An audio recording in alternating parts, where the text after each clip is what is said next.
before, if you take $1, you could give your kid $1 and they're able to buy, cookie, a bag of chips, and maybe a fruit punch. That's pretty good for $1. Right now, you could get a fruit punch. And this was only 2 years ago. A fruit punch that we sell at 35 cents is now 69 cents. That's double. That's hyperinflated. And people don't realize it because it's such at a low level. All the basic things, that's candies, foods, those real small 25-cent things, those are all doubled in price already. Why isn't people realizing that? Look at what happened to the price of rice. As a Korean, I don't shop for rice, but a lot of ladies do. They didn't really realize why that bag of rice from $5 went to 19. Brazil said we're not going to take no more dollars for rice. We'd rather eat it on our own because our economy is growing. And from just Brazil stopping their exports to the U.S., bags of rice went from $5 to $15 overnight. Already, I said I was trying to buy a young coconut. They were $1.19 4 months ago. I went to buy a young coconut. It was $1.69. 40-50% inflation in months. People on the ground all over America are noticing the price of bread and eggs and things going up. So there's inflation in what's important, which is food. So if that's the case, it'd be better to switch those dollars for food right now than not to do so. We're going to see, seriously, victory gardens popping up all over LA and Southern California.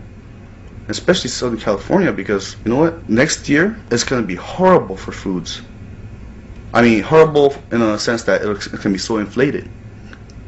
Because, California this year, the fall harvest was wiped out. There's nothing in California. Where's the avocados? Where's the apples? Where's the pears? There's none. The inventories of agricultural products are the lowest they've been in decades. Not years, Bernie, but in decades. And we're going to have more problems. There are going to be periods when people cannot get food at any price. And this has not happened in our lifetimes. Last year, the farmers couldn't get loans for fertilizers. They had to shut down counties and counties and counties because of the water issue. There's colony collapse disorder where there's no bees in California. They've been having to import bees from Arizona, and that's not even covering even 10% of the pollination.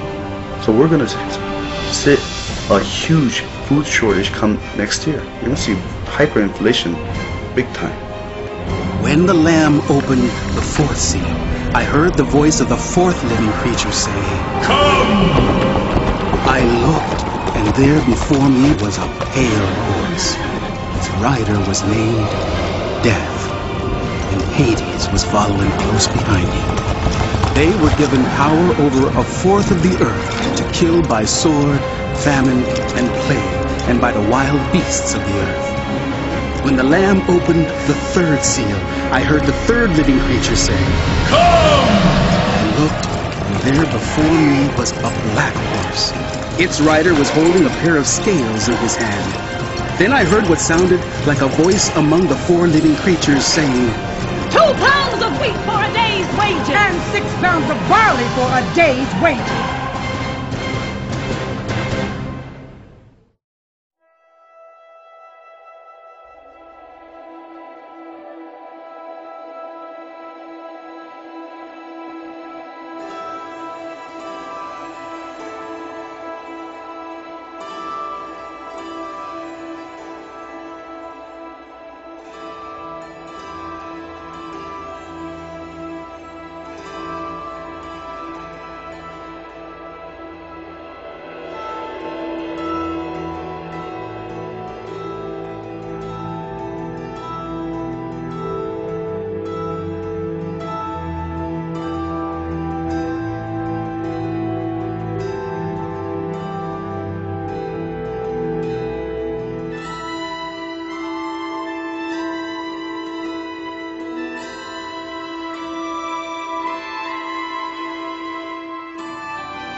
In our modern age, we don't like to consider the reality of hell.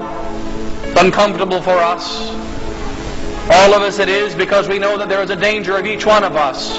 There is a danger for each one of us to fall into that place if we find ourselves in the state of mortal sin and then meet death and judgment in that condition. And so we're not comfortable when we hear about it. We don't want to hear about the reality of the tortures of this place. Our Lady of Fatima showed a 7-year-old girl the fires of hell. He brought a 7-year-old girl named Jacinta. She brought her into hell. And she showed Jacinta the souls burning there. Today, as one of our priests pointed out about 15 years ago, she would be accused of, the Blessed Virgin Mary would be accused of child abuse. Showing a little girl hell. But she did. And Jacinta, after that vision of hell, was so affected by it that she devoted all the remainder of her short life to praying that souls not go there. That's what she devoted the rest of her life to, after seeing the souls burning in hell at the age of 7. We shouldn't be saying these things to the young, and yet we bring our young to movies that are bad for them. The Blessed Virgin showed the young these things. Perhaps those that think we shouldn't be saying these things in the presence of the young, maybe it's because of a guilty conscience. And that we realize that if we soon pass to death, maybe we will not be ready to meet our God. But He shall come, and He is present in hell. So says sacred Scripture. I shall bring the sword, and I shall spend my arrows amongst them. And my breath shall be as a torrent of fire, says the Book of Wisdom, breathing fire and brimstone upon the damned. God is present as fire and brimstone. He's present swinging His sword. He's present shooting His arrows amongst the damned. And note that each of these passages refers not only to the torture of hell, but to its eternity. I will spend my arrows amongst them. When does God run out of arrows? I will make my sword drunk with blood. Will there ever be enough blood to satisfy His sword? And the answer is no. And it is also said here in the book of Deuteronomy for the first time in sacred Scripture, but it is repeated many other times.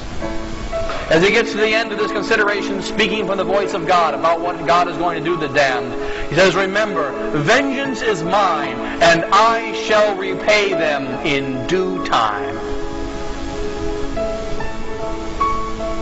A little later on, Moses says in the sermon that God slays the damned in His own time,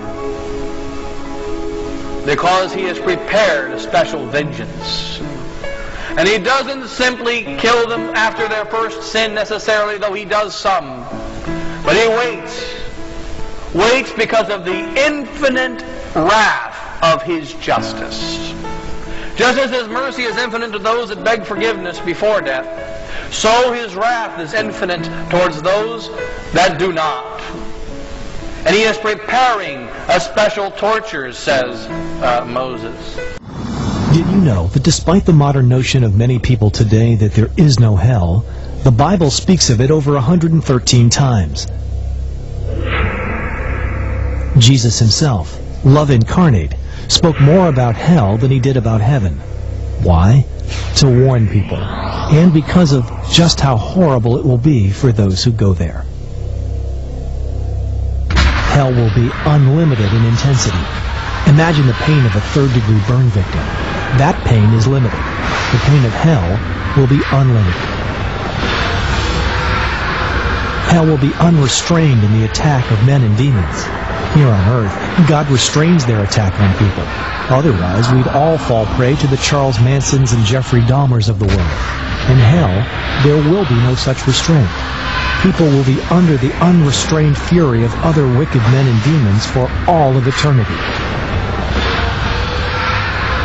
Hell will be uninterrupted in its misery. A human being who suffers on earth from a painful wound or sickness can sleep, or faint, or find temporary relief in medication. There will be no such reprieve in hell. Hell will be unending, forever. What depth of depression, rage, hopelessness, and sheer horror must a soul sink into, knowing that after 1 billion years they are no closer to relief? Hell will be utter darkness, no light, no love, ever again.